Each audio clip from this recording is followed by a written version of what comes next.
guys? It's your boy Luke, back again for another NFL DFS preview, this time for our Divisional Round Main Slate projections. We're going to go through all 4 games for this weekend, position by position, breaking down some of my favorite stacks, and of course value plays, sleepers, diamonds in the rough, fades, everything in between to get you guys prepared for the last true main slate of the year. Next week, obviously, we only have 2 games on the docket, and then Super Bowl week. So this is the last time we really get a taste of getting a bunch of players in the player pool and making a lot of ownership decisions. When you get down to the 2-game slates, it becomes a little bit more of trying to take the median projections. So let's go ahead and take advantage of these contests while we can.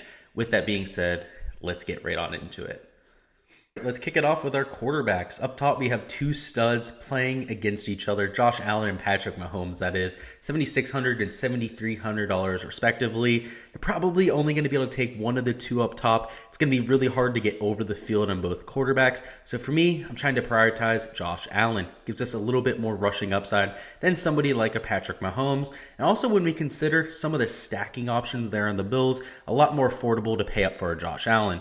Take guys like a Cole Beasley, a Gabriel Davis, or even an Emmanuel Sanders, pair him up with a Stephon Diggs, and still be able to make a relatively balanced lineup with the rest of your position. So that's what I'll be looking in terms of the stud options at quarterback. Aaron Jones, also somebody I'll be prioritizing. A little bit cheaper than these other options, but much like Josh Allen, also some affordable stacking options, right? Over there on the Chiefs, the main 2 stacking options going to be a Tyreek Hill and a Travis Kelce. If you want to take a shot on somebody like a Byron Pringle or Mecole Hardman, you can, but much more reliable options over here for the Packers and the Bills. Somebody else I'll be considering will be Tom Brady. It's a solid matchup against this Rams defense. Even though they do have Jalen Ramsey, that's secondary. I mean, dealing with both safeties out for that team, it's not been quite as good against the pass as many would expect. Against the run, have definitely showed out this year. You've seen that front 7 really elevate themselves to a top 5 unit in the NFL. But Tom Brady, anytime we get him in the playoffs, don't be surprised when he goes out there and has a very solid week. Excuse me. Now moving on over here to Matthew Stafford at $6,200. He's priced much lower than he should. So the reason why he makes this list, it's not quite as high upside as somebody like a Tom Brady, Aaron Rodgers, or a Josh Allen, but he's priced for the occasion, right? Projected still for over 20 fantasy points. He has Cooper Kupp to throw to, Odell, Van Jefferson Jr., Tyler Higbee, he's really started to come into his own. All of those guys outside Cooper Kupp, relatively affordable as well. So much like going to somebody like a Josh Allen, Stephon Diggs, and one of those cheaper guys, you can do a very similar build with Matthew Stafford. And because he's a solid $1,400 less expensive than a Josh Allen, spending up for Cooper Kupp a little bit more doable. So despite it being a little bit more expensive at wide receiver, it's nice to see that they at least made the Rams quarterback a little bit cheaper to compensate. Let's talk about some of the guys I won't be targeting. Ryan Tannehill, it's going to be a run-first attack with Derrick Henry back, so not somebody I'm looking to prioritize. Joe Burrow in a little bit of a tough matchup here, right? So not somebody I'm actively looking to try and jam into lineups. This Titans team loves to control the ball. They love to kind of take the air out of it, make it a relatively low-scoring, low-yardage type of affair, and he's priced up among some of the studs on this tier. So I'm not somebody I'm looking to actively get to. And we'll talk about the Jimmy G, Trey Lance situation real quickly. If Jimmy G's out, Trey Lance, a great value at $5,000, right? You can use him naked. Don't have to worry about stacking him up because of his rushing upside. But I do hope that Jimmy G plays just to make sure that that's not an option, because personally, I'm at least a little bit more keen on these 3-4 game slates to go and try and take the correlation, take a quarterback, a couple of their wide receivers. For large field tournaments, when we have 8 to 12 games on the docket, it's great to go ahead and take a quarterback naked. But when we're trying to look for correlation on these smaller slates, it's not my cup of tea, something that's a little bit less reliable. So if Jimmy G's in, we're not going to have to worry about it. We won't be playing him in our lineups. Let's move on to running back now. Derrick Henry, I know I mentioned it before. He's going to be back this week. At least all signs are that he will be back. They need him in this matchup against the Bengals. He's $7,500, projected for nearly 22 fantasy points. I think you guys know if he's active, go out and play Derrick Henry, right? He's not a lock on the slate just because we're not sure the type of workload he's going to see. But if it's anywhere remotely close to what we saw earlier on in the year, going to be by and far the best running back on the slate. Aaron Jones, Joe Mixon, guys you could think about mixing in. See what I did there with Mixon? Aaron Jones there at $6,800, going to be the preferred target though. Somebody I'll be stacking up with Aaron Rodgers. He gives us that PPR type of upside. It gives us a ton of usage in the red zone, whether it's as a receiver or a running back. live to go out there, get 3-4 touchdowns in pretty much any game, particularly in the playoffs when you're looking at such a concentrated workload for your studs. So really like him there at $6,800. Devin Singletary, not quite as sold on. This Chiefs front seven, a lot better than people want to give them credit for. He's $5,900. It's not guaranteed that they're going to be in a positive game script either. So personally, taking a look at the passing offenses from that game, just a little bit more. I'm not extremely sold on running backs from either side. You'll see for the Chiefs, willing to take some of the cheaper options, but some of the spend-up options like a Devin Singletary, who is much more expensive this week than we've seen in years past, not going to be a priority. Elijah Mitchell for the 49ers, as long as he's active, he'll be in my pool. You can see I have him projected for just over 15 fantasy points. If we get him cleared of any injury designation, probably closer to a 17.5 point projection. He's fairly priced at $5,800. This is a run-first attack. It really comes down to game script. The 49ers are significant underdogs because of the Jimmy Garoppolo injury to the Packers. So if they get down early, could be worked out of the game script, but definitely like the upside and some of those positive game scripts. If the 49ers get out to an early lead, you're looking at a 20 to 25 plus fantasy performance from an Elijah Mitchell. Leonard Fournette, he's on the IR as well, much like a Derrick Henry, but listed more as questionable in my book than on the IR. A very good chance he returns this week. He's been practicing, hasn't quite been back to 100%, but if he starts to feel a little bit better before game time, again, still another 3 days before that, very live to start. So I like the price tag. He should be closer to $6,800 if he were fully healthy, projected for 16.5 fantasy points right now. Definitely going to get his fair share of ownership, but in my opinion, that's well warranted. He's going to give us plenty of PPR upside. And again, he's a solid $1,000 less expensive than he probably should be. Cam Akers, an intriguing low-owned option. You can see I have him at just 12.7% expected ownership. The projection isn't popping off of the board, but again, this is somebody who, if he gets a little bit more usage than we expect, I have him at a 60-40 split between him and Michelle right now. That's why you can see the projections where they are.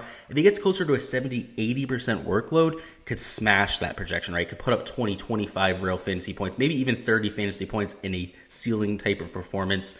I'm definitely going to be in my player pool for that reason. Giovanni Bernard, cheap at $5,000. We saw him be very productive for Tom Brady last week. I'll be using him in some of my Buccaneers stacks.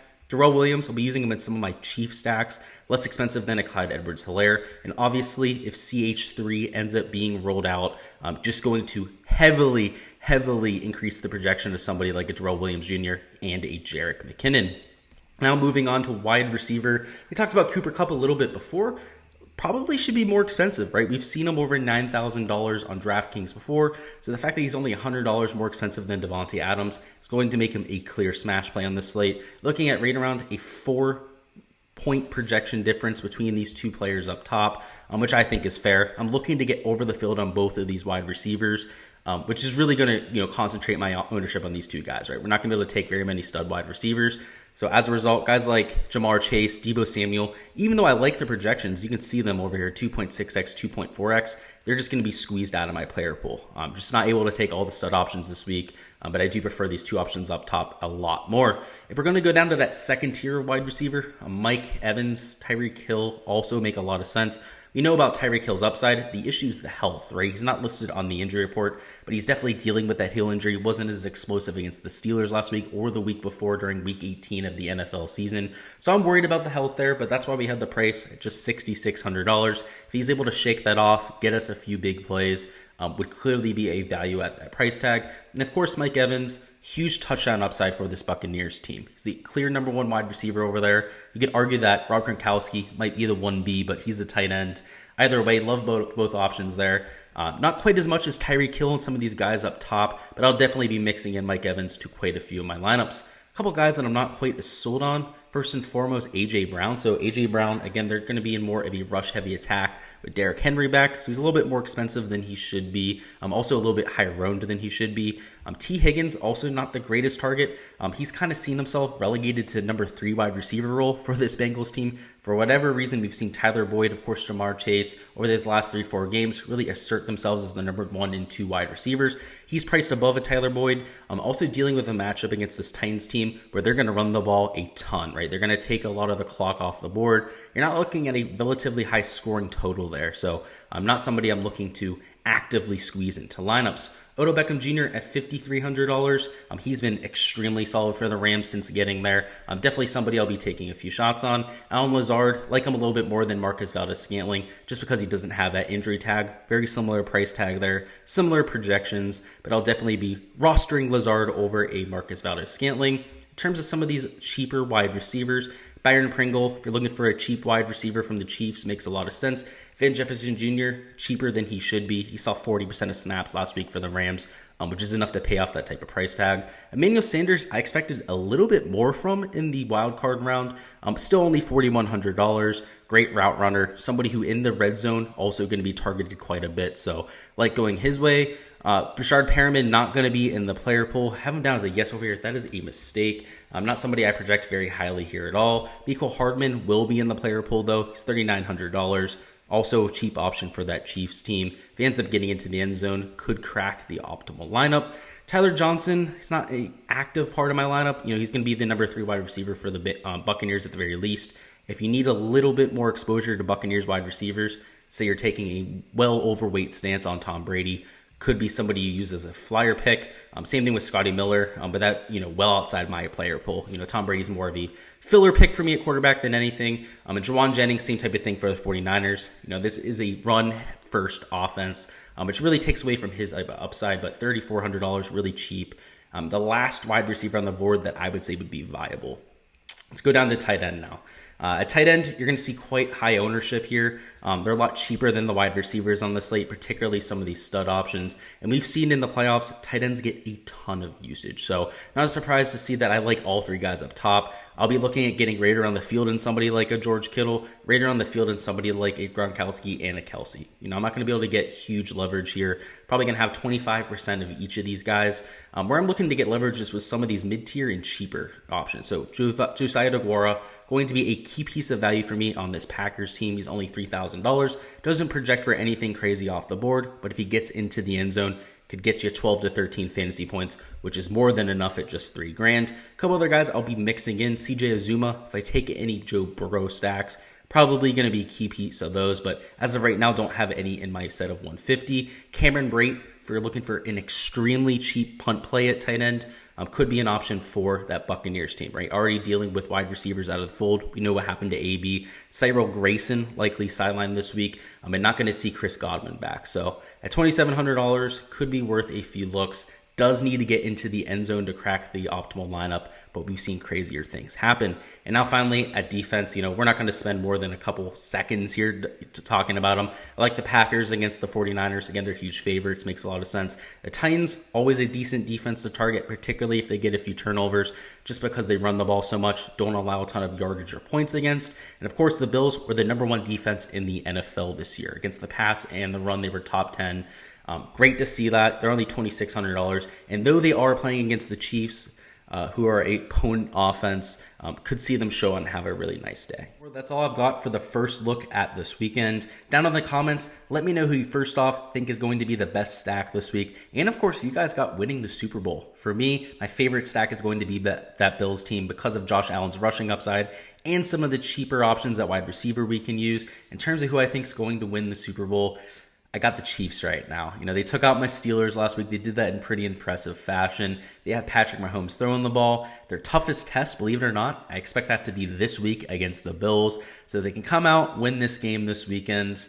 Could be really intriguing option to take the whole thing down. But like I said, go ahead and let me know your favorite stack for this week. And of course, who you guys got winning the Super Bowl. Until next time, good luck with all of your lineups this weekend. We are going to have all of our projections live on our Patreon. So if you're looking for updates, if there's any last second injuries, we get Jimmy G rolled out, that type of thing. And you want to know my take or the type of swings that happen with ownership after that, make sure to go ahead, join that page. Again, just $8 for the month so you guys can get all the latest updates. Again, good luck with all of your lineups, guys, and let's get this cash.